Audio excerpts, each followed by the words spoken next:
Hello out there in the internet world, Chris and Mike here for another Dark Avengers comic book review. Yep. Originally we were trying to film this review outside. Unfortunately, the weather took a turn for the worst, literally one book into the review.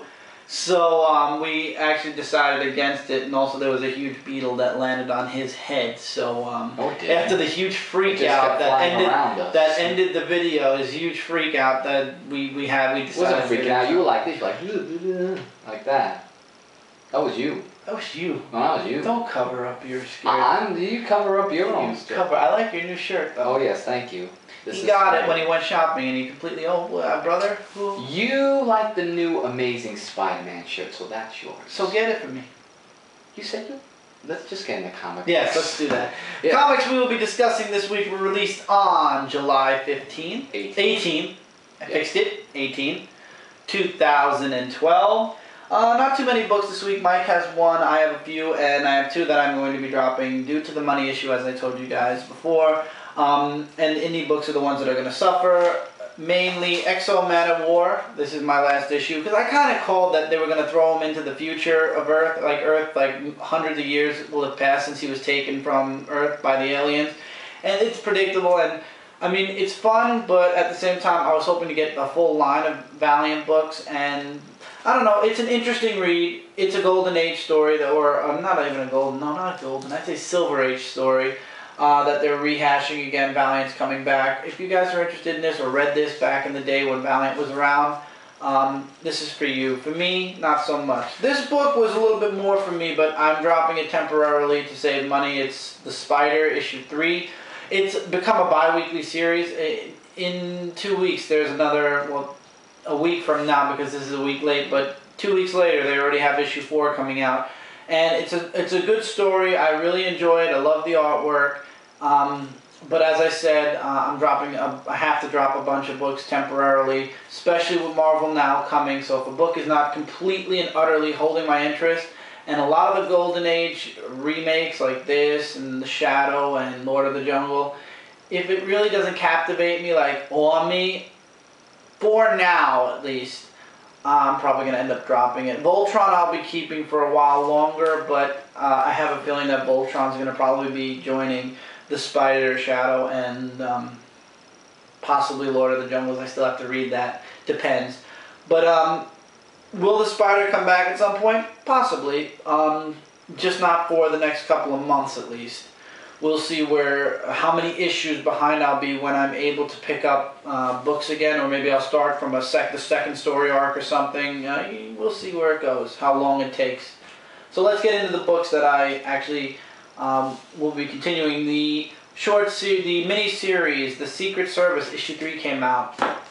Jack, they don't go into where they left off, where Jack is surrounded by a bunch of Beijing soldiers. It starts off with a conference with the scientist who's saying, I don't want to alarm all of you, but in our lifetime, the world's going to end.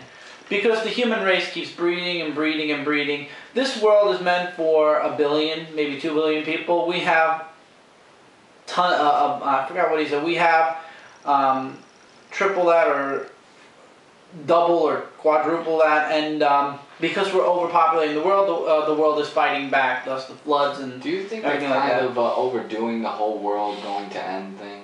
Yeah, I think so, but whatever. I mean, it's really just getting ridiculous now. Yeah. Then it goes to Jack, where he pulls a James Bond and he gets away from the soldiers. Then they go into Jack's nephew. His name just completely slips my mind at the moment. He's very observant. They find that he's very observant. He notices and remembers everything. And I'm trying to remember his name. For the life of me, it's just not. Was it the page before? Coming. No. But anyway, he also has a lot of street abilities. Like he's able to steal cars. He's able to do a lot more than the other students at the academy, the other spies in training. He has his faults, but at the same time, he's very good. They feel he has a lot of promise if he can get through his final test, which is an assassination.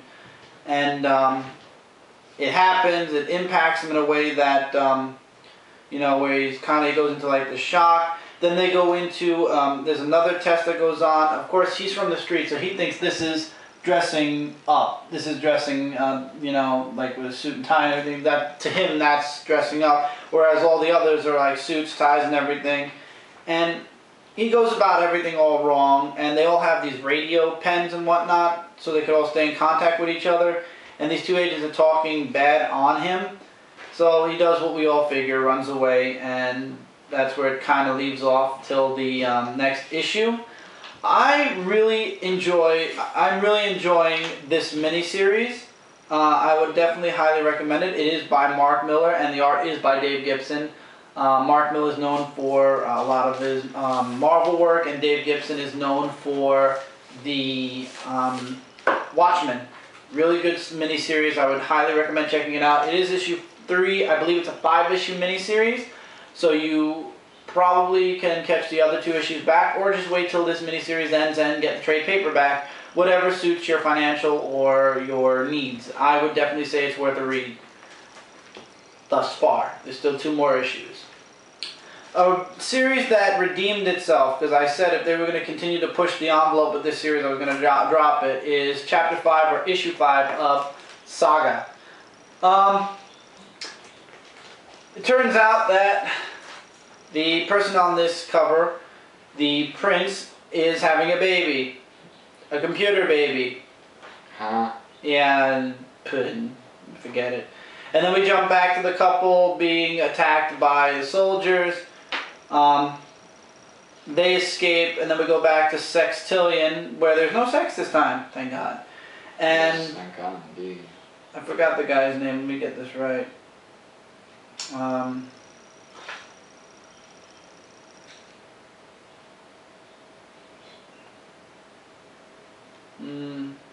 The Will, who is a bounty hunter, wants to take the little girl away from the planet. Turns out her real owner shows up and holds the Will's partner, his cat, hostage, and says either you give me back the girl or I destroy the cat. And of course, the girl goes back to the woman. She says, "We can strike a deal." He's like, "I'll buy." He says, "I'll buy her from you." She said, "We'll strike a deal. We'll see. If you can give me, how much was it? 650,000." And then he's looking for a means to get the money to save the girl. And then the whole ending thing happened that I don't want to spoil, but oh my God. Yeah.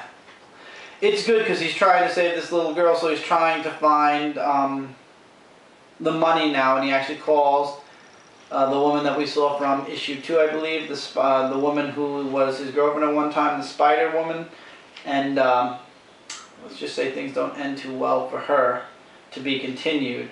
I'm enjoying Saga as long as they don't over push their boundaries, which I have a feeling at some point they're going to push again. Maybe not next issue, maybe not issue 8, maybe not even issue 10, but at some point I have a feeling they're going to push it again. And as long as it's not crazy pushing, I'll be sticking with this. It's a good series. It's a really good series. I would definitely say check it out, along with Manhattan Project, which I'll be reviewing in the next episode. It's a really good it's a really good ongoing series. I'll be picking it up for a while longer. And we'll see where it goes, but I'm enjoying it. I truly am enjoying it. And that's it for the indies this week. We now go into DC Comics for a couple of books. First off, Green Lantern Corps, issue 11. John and Guy escape the Alpha Lanterns thanks to the Green Lantern Corps. The Alpha Lanterns are getting ousted by every single Green Lantern on Oa. They asked Selak to lock down Oa and turn off any Green Lantern's rings that are on the planet, stop them from doing anything. We have a lot of them, and they're torturing the Green Lanterns to tell them where Guy and John are. And the thing is, they don't know where they are. And John finally snaps out of it in this issue, which I'm very happy for. He says thanks Guy for waking him up. And they end up, this is spoiler here, in the center of Oa again, where all the mistakes of the Guardians are. Namely, the Manhunters, the Pisons? Psions. I guess 5. And of course the Alpha Lanterns that are robots. I have no idea.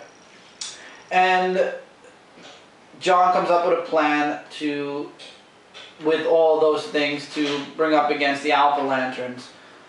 So the Green Lanterns escape, finally, and thanks to the John Stewart and Guy Gardner, and they're telling, and this is where the part with Salak, and Salak says, "You know where to find me when all is said and done. Come arrest me." The one bad thing, though, all the things that John and Guy brought to stop the Alpha Lanterns, yeah, that plan comes back and bites them, and that's where it's to be continued. It looks like. Oh yes, severely bites them. So the Alpha Lanterns think that they're above all Green Lanterns, and the whole fight between the Green Lanterns and the Alpha Lanterns is woe. Actually, in the end, Salak actually contacts the other Green Lanterns, calls it a emergency code 51, and all Lanterns to engage the Alpha Lanterns, meaning to attack the Alpha Lanterns. And the Guardians, instead of interceding or intervening in the fight between the Alpha Lanterns and the Green Lanterns, they choose to wait and watch instead of actually get involved just yet.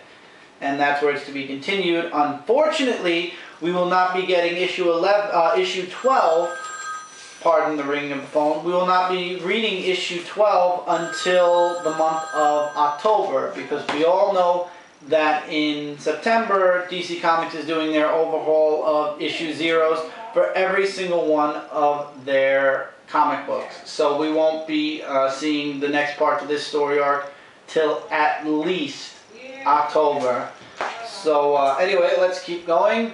Before Watchmen, issue 2 of 4 of the Silk Specter, continuing Laurie's independence. She's away from her mother. She's living with her boyfriend. She makes friends. She gets her own apartment, and she's still a crime fighter after all. Big spoiler there.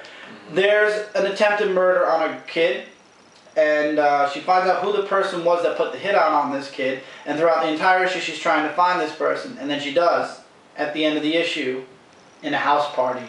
In a house party? At a house party.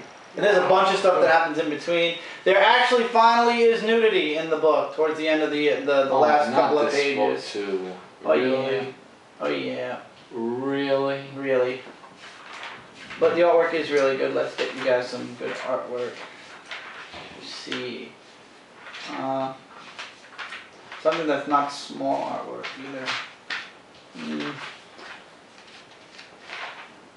No, it's all small square pages. I don't want to give you guys cheesy artwork. Let's see. Try to get like a page that has like a splash or something. There's no splash pages. It looks like there's just all talking. It's mostly talking. It is mostly talking. Like there's no. Here we go. Here's a fight between Laurie and the people who are guarding the person. His name is Grish. Oh God, how do you pronounce? Guru Stein. That's who she's looking for. So we'll find out in the next issue, because it doesn't end too good for Laurie. So to be continued in issue number 3. This issue officially picked up. Looking forward to seeing what happens next with Laurie. I have a feeling after the Silk Spectre, that's when they're going to start Dr. Manhattan, because I believe it's going to be Laurie and Dr. Manhattan together in the Dr. Manhattan mini. So Before Watchmen thus far is going pretty well, which I'm actually surprised. I was actually not too sure about the Before Watchmen, but it's going pretty well. Yeah. 2 Batman books this week. Nightwing, issue 11, Nightwing versus Paragon and his people. And in it's a whole fight scene. He ends up, of course, you know, something happens and civilians are put in danger. Nightwing jumps in to save the day. And then when he goes back to face Paragon and his people, they're all gone. Also, after that, we go to Dick Grayson, who thinks that Agent Nye, oh wait till you get this one towards the middle of the book, Agent Nye's trying to frame him. He thinks he's the reason why Paragon's going after him, and he's the reason why everybody's framing him. Then it goes to the part where there's a scene between him and Sonia Zuko, who is the bank head, and the bank basically chooses not to back Dick up with his plans. because of all the deaths that happened at the circus. And then we go back to the Batcave where Dick's trying to put the pieces of the puzzle together. Who's trying to frame him? Why is all this going on? And then he snaps out of it towards the end of the book. And it turns out that Detective Nye is gay. Him and the police officer that was killed in issue 1 were in love with each other. DC really is enjoying pushing that gay button as much as possible. I mean, even though it isn't the main character at the time, it is the detective, but it's kind of like me and Agent Stark or Patrolman Stark, we were in love. They just love throwing, you know, now they're really trying to... I know. I don't care. It's unimportant in my opinion for this story. I actually choose to ignore that, and actually Inspector Gordon takes him off the case because he's too deep and he's too personally involved. But then Paragon shows up at the end with Detective Nye, and we're going to see what happens next in the next issue 2 months from now, because of course we have to wait for issue 0 to come through and out. But Dick figured out who's framing him after all, and we'll find out, I guess, in 2 months.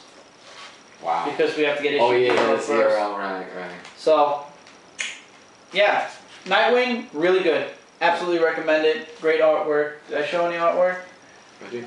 I don't think you did, no. I don't think I did. I think I was going through the book instead. Looking for the artwork, I was talking about all the whole story practically. I got a couple of comments from people saying they like full spoilers. I do like to leave things out, and I did leave a nice amount of stuff out from this book. I don't want to give away too much that goes on in the comic books, because if I tell you guys every single detail, down from page 1 to the final page, number 1, these comic reviews are going to be like 5 and 6 parts long. Number 2, it's something for maybe a live event. Number 3, we have an in-depth review on Dark Avenger Inc. So go to Dark Avenger Inc. and subscribe. And we have Mike Spider-Slayer doing the in-depth reviews right now. I might do in-depth reviews at some point. So you can check out in-depth reviews for individual comic books there. And also, I want you guys to buy the books. So if I'm going to tell you the book from beginning to end, you're not going to want to buy the book. You're just going to watch my review and wait for the next issue. And you're going to miss out on some good artwork. So I like to leave certain things out. This book is hilarious. Batman Beyond Unlimited number 6 with Superman on the cover. And the first story in the book is Superman Beyond. And the second story is Justice League Beyond. And then the last... Wait, it's hilarious. It's Superman versus Lex Luthor's daughter in the first story arc. And Solomon Grande shows up. And there's the fight between Superman Beyond and Solomon Grande in the future. Beyond. We'll call him Solomon Grande Beyond. Great artwork. Yeah, and of course, fantastic. I can enjoy this book because it's based off of the WB Superman and not the new age Superman. Leaves you off with a good cliffhanger, because actually you had to figure Bruce was going to show up at some point, so Batman is in the Superman story. Then we go to the Justice League Beyond, where Orion, however you pronounce his name, is now the official Lord of Apocalypse. He beat Darkseid, so he's running Apocalypse now, and a lot of stuff's going down on this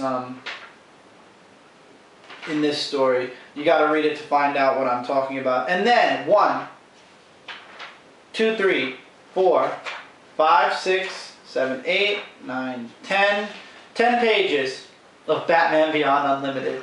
Out of a 30-something page book, 10 pages of Batman Beyond Unlimited. I think I'm going to say what you said. I think they're going to make a Superman Beyond. I think you know what we should do here? You know what we should do here, DC? Just take this out and call it Beyond Unlimited. This way, it's Superman, Justice League, and Batman.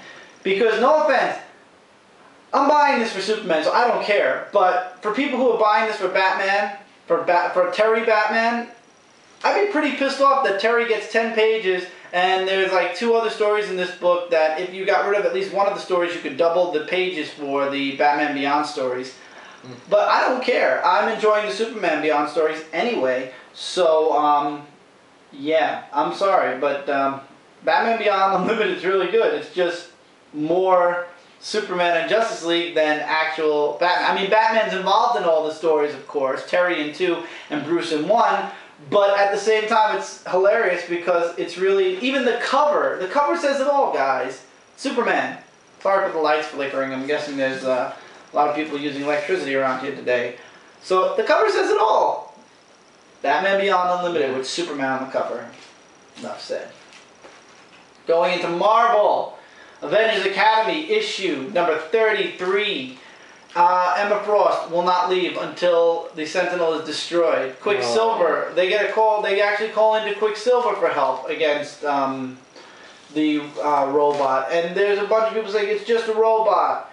And the boy Justin is trying to explain it's not just a robot. It's my best friend. You know, his main directive is to take care of me and to protect me no matter what. Let me guess. Emma Frost just keeps. Emma Frost doesn't give anything for anybody. Course. And everybody thinks Emma Frost wins in the end, but thanks to a little help from Quicksilver, Emma Frost truly doesn't win in the end, and that makes Quicksilver's my new favorite. I love what X-23 says to her.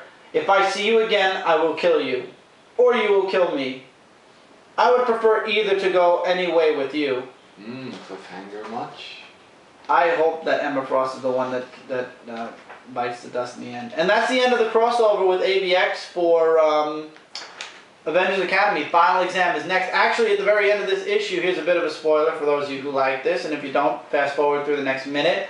Avengers Academy is being closed down because it's too dangerous to be part of anything that's Avengers or X-Men due to the Avengers vs. X-Men going on all around the world. So until the AVX series or the AVX thing is done in the Marvel U, they close down Avengers Academy. In the next issue, of course, I guess Avengers Academy is going to reopen because it'll take place after the Avengers vs. X-Men story arc, which I think they actually should put Avengers Academy on hold until at least October, so this way we'll finish through AVX, but then again, it's all about the characters in the book, so I don't think they'll be making any mentions to the ending to Avengers vs. X-Men, so it's fine. I'm really glad I got into this story arc. I can't wait for final exams, moving away from Avengers vs. X-Men. I'm glad a lot of the Avenger books are moving away from AVX. I actually might pick up Secret Avengers latest issue in 2 episodes from now. Piece by piece, all the connecting story arcs are leaving AVX. It's just taking a bit of time, but I'm glad that Avengers Academy, this is the last issue of AVX, and we're getting into their own story again. What time are we up to? 22. 22? Okay. So we got some time left for Invincible Iron Man number 521. Cindy's behind the camera, guys. She's going to let us know when we hit 28 minutes. Tony Stark is under the Mandarin's control. Mandarin, as we saw in the last issue, has control over Tony Stark's body, and yeah. So in the end, Tony Stark's working for Mandarin now, and he gets the living daylights beaten out of him several times. I love this. Hammer Industries gets pulled off of the field permanently by what's his name now? General Babbage, whatever his name is. Babbage, I guess. And I'm so glad. In the end, he gets shot right. He shoots himself. He commits suicide, basically. That's a nice picture. And the world still doesn't know that Iron Man is really Rhodey. So when Pepper shows up as Rescue and says, "Hi, my name is Rescue. I'm trademark holder over Iron Man." And you are, he's like, "A big fan, bye," and he flies off. So Pepper doesn't know, or she's pretending not to know, that Rhodey is Iron Man. So it turns out that Stain is really screwed up thanks to the Mandarin. Mandarin really messed with his brain, and at the end of the issue, actually, Tony Stark offers to help him, help fix him up. But yeah, there's a whole bunch of stuff that goes on in this book. It's Tony Stark versus Mandarin all the way. It turns out his arc reactor has an effect on the Mandarin's control or his bonds inside of people. So he finds a way to stop Tony Stark's arc reactor from helping anybody anymore, and that's where basically they leave it off. So basically Mandarin, it looks as though Mandarin is winning.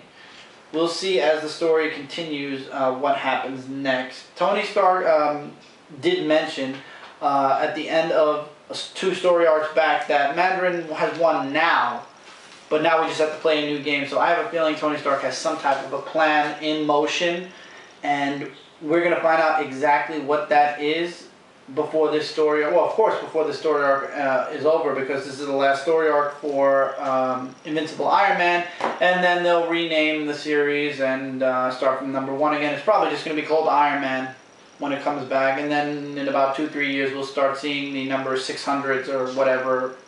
So don't worry, guys, we're losing 500 and whatever now, but in about 2-3 years we're just going to go right back to 500 and something or 600 and something, so don't worry so much.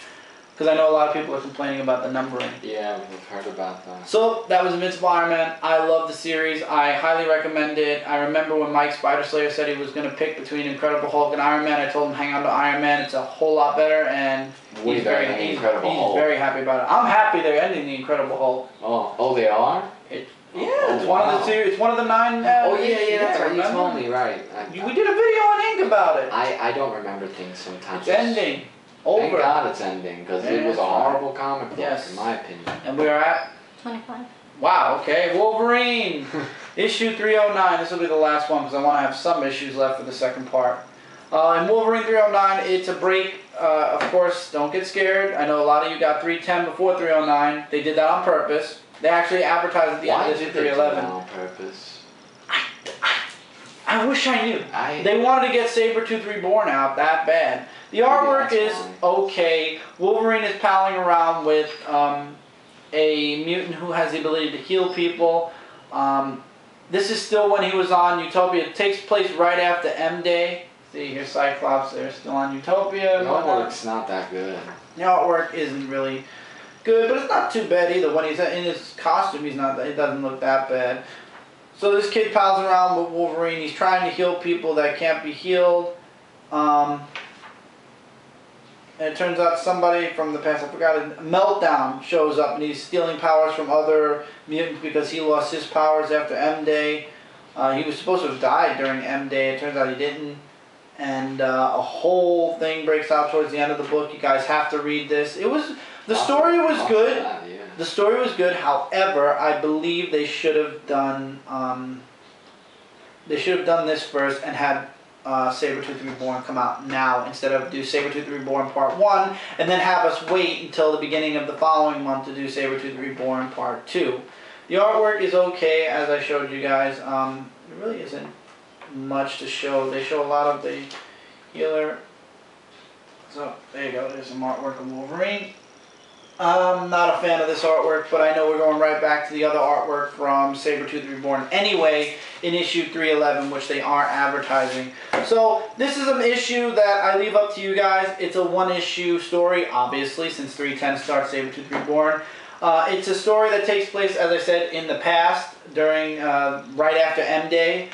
You don't have to get it, but if you choose to, that's your choice. I'd say it was okay, but it's a miss. If you really aren't like a completionist like myself, you can miss 309. It's not a big deal if you do. Okay, guys, so well, let's continue in the next part because Cindy's giving us the wrap it up anyway. So if you enjoyed this video, give us a subscribe because big things are coming from Dark Avenger Inc. Comments, we love them. This is the most important part of the ending. Please. Likes, dislikes, questions about certain comic books. Troll comments, don't waste your time because we delete it and forget about it. We don't care. We don't waste our time. Yes, we don't waste our time replying to stupidity. And believe me, there's a bunch of stupidity that floats around YouTube at times. So if you're a stupid person, don't bother commenting. Waste your time. Yeah, because first of all, comments are approved for people I don't know, and yeah, you won't. It's not going to work. It'll be deleted, and we won't. Access denied. See you guys in the next part. See you there.